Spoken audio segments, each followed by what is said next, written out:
Your health is the most important thing you can invest in. Hey, good morning, guys. This is Dr. Brenden Cochran. Hope you had a fantastic weekend. This is April 20th, and we're going to talk about some proactive solutions for your health, and also update you on what's going on and my thoughts regarding what's going on as well. You probably noticed, hey, I got a haircut over the weekend. How did that happen? Everybody's closed. Well, we practiced resilience, and my wife did a fantastic job trimming my hair. We made it through. She has no prior experience really with lots of trimming, so both of us worked together. This is something that, again, you could definitely do at home.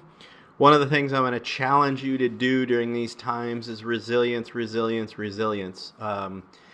Really important, guys. You probably saw a lot on the news. A lot of the meat factories are closing temporarily, which is causing some food reductions. We're also going to probably see some food reductions in certain foods that are imported, and possibly certain crops around the country. So food is going to have some deficiencies in certain areas. We're not going to have no food, but certain things that you love, like maybe avocados, maybe meats, are going to be a little bit shorter in the coming months, possibly through the summer, because we just are having these issues.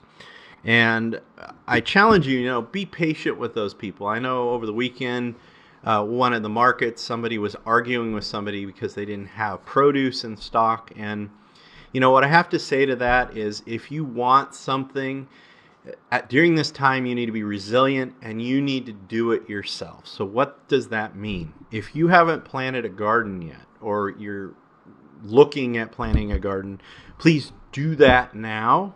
It's both good for you as having produce, and it's also a great stress relieving technique. If you don't have that much room, it's not impossible to do that. I was watching some people over the weekend that basically have a plot of land on their house where they don't have any acreage, and they've torn up some of the lawn, and they've converted most of their yard into a garden and makeshift greenhouse. And they also work with their neighbors' land, and they're making food, right? And you can do the same thing. So if there's those produce items that you really want, please take the time to plant the garden now. It'll be very therapeutic for you, and you'll be able to have lots of nutritious foods throughout the summer and the fall.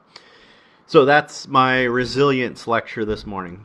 So what things immunologically can we use also to boost our immune system? We've talked about several of them.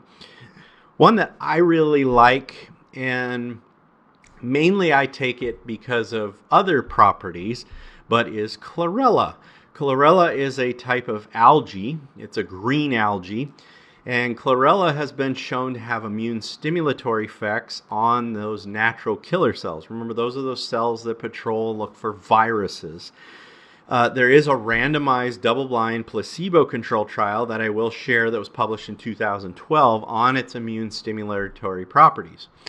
Well, other benefits that chlorella has, it has lots of B12, it has some iron, it also is an anti-inflammatory agent, it's an antioxidant, and it binds heavy metals in your intestines. So when we take chlorella, we commonly use it in the medical field when people are getting their mercury removed, or if you have to eat something with higher mercury in it.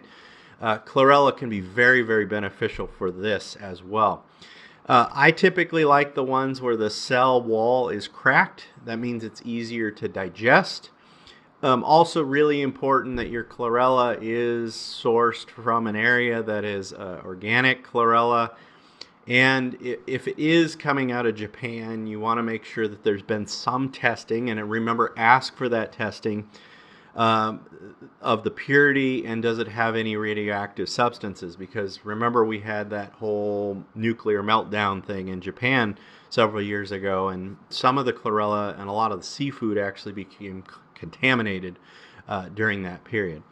So how do we take chlorella? Well, chlorella is best taken away from food. Typically, I like to take it before bedtime. The other time I'll take it is if I'm having, say, a can of sardines or some fish. I'll take chlorella around that time so I can bind up some of the mercury that's in chlorella as well. So I really like chlorella. If you have never taken chlorella before and you got a lot of immunological issues, you do want to go very, very slow with chlorella because it does, again, it does kind of stimulate things, and it stimulates some detoxification. So be very careful if you haven't used chlorella before, but it's a great green, provides great energy, great anti-inflammatory, and some immune stimulatory properties. All right, so what else we got going on? Well, over the weekend, you probably saw a lot of people are protesting to reopen the states, and I get it. You know, we were all effed or screwed in my language. The way our government handled things was not very good. You know, stimulus checks were very minimal. Businesses are not being handled well. Certain mandatory businesses are like, well, you can go into your supermarket and crowd up with 100 different people, but these small businesses have to close. I get it. It could have been handled better, and that's why people are kind of angry. They're like, hey, we weren't cared for well. It's like the whole thing with mortgages. This forbearance thing is just garbage. It's like, okay, we're going to wait 3 months and then ask you to pay all your mortgage at the end of 3 months. No, that doesn't work. You know, it's the best thing you can do is take that and put it on the end or amortize it or something different there. The other thing people are probably angry about is, you know, of all these places that are giving forgiveness, their insurance companies, again, these bad insurance companies, are not giving forgiveness to patients who can't make their payments as well, or people that can't make their payments, which, again, is a very shoddy move in my mind with insurance companies, especially in my other rants in the past. So, you know, insurance companies should be giving some leeway, especially how much money their CEO makes. I really think that's a bad move. So I get the protest part. Here's the thing that scares me with the protest part. Most of those pictures that I saw, most people were not practicing distancing between each other. A lot of people didn't have masks on. There's also a lot of yelling and a lot of cheering. That's, in my book, that's very nerve-wracking, especially since we know that these things are spread with air droplets, and when you're that close together, you have a higher risk. So I wouldn't be surprised if somebody was there that may be either asymptomatic, since we know asymptomatic carriers are huge, guys. We think it's somewhere at least 50 or 60%.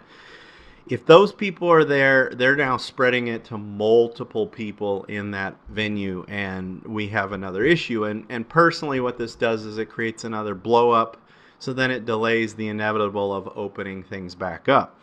So I really didn't like how that was handled. It could have been handled better over the weekend. I understand the frustration. I understand people want to get things back and rolling, but if we keep screwing things up, we're not going to get back rolling. And part of the thing, I'm looking at some of the other countries, they're complying a lot better, and we have some people in our country that probably are not complying with some of the rules, and that's why the rules are a little more strict, is because some people think that I'm just invincible and I can do anything, and they don't care about how they're going to affect other people.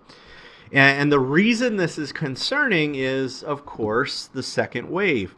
You know, this is not the flu, guys. I'm tired of hearing that BS going through social media. I'm tired of hearing people talk about the hoaxes. You know, I'm there with some of those frontliners. I'm talking to them every day. This is real. You know, there are many deaths with this, and it continues to grow. And that's just, yes, we have deaths from the flu. Yes, we have deaths from everything else. But we don't have exponential deaths that keep growing like we currently do with this. And one of the concerns that I've shared with you of why we need to be very smart with how we open things back up and how we proceed, even the most frustration we have with people, I want to go back to work, is we have to do it in a systematic way that has a lot of protective measures in place. We have to have lots of masks, right? And not just these cheap-ass coverings, right? They have to be something that is going to actually work, right? Because we can't have a bunch of people going back and then starting up this thing. It's right now, most of the news and everybody else kind of calmed down because they want the economy to go, and I got it. But the problem is this is continuing to grow. It's at a different rate because we have done some of those social distancing, but it is continuing to grow. And my concern is the second wave. And if we learn from past history, we look at the 1918 Spanish flu, we look at some other epidemics that have happened. We always have some degree of a second wave that is possible. And we're seeing some of that happen in Japan right now. If none of you have watched the news, you really want to watch that part of what's going on in Japan right now.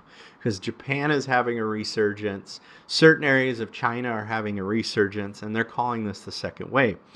And if it's not done properly, sometimes the second wave can actually be worse than the first wave.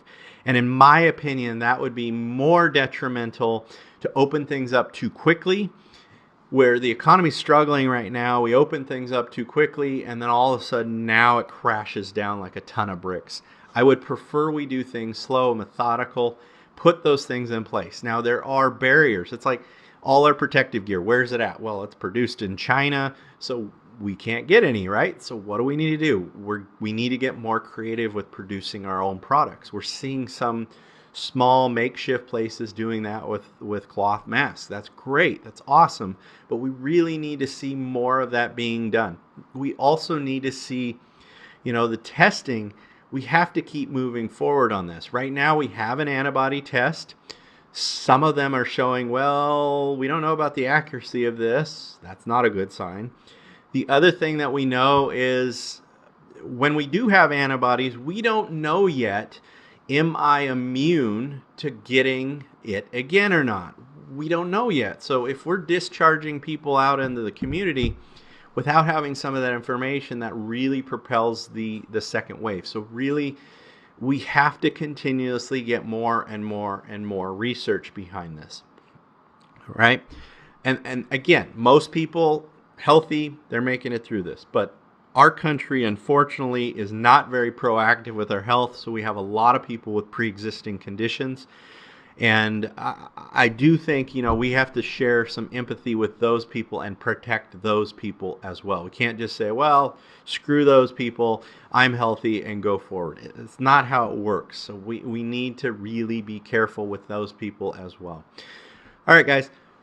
Hope you like this video. Please share this to one other person. It does get around and helps people, and you do get contacts. Like I had one person, they shared it to somebody in Johnson & Johnson, and they were interested in this stuff. So please share this around. I'm hoping I can help a lot of people with this information.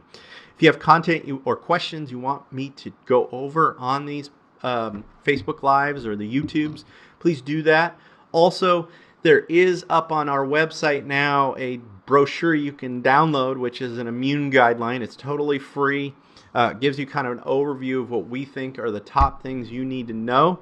And if you're new, we also have an opportunity to have a free 10-minute immune consult with one of our doctors here, just to go over kind of where you're at and what you're looking at. All right, guys. Have a great day. We'll see you Wednesday.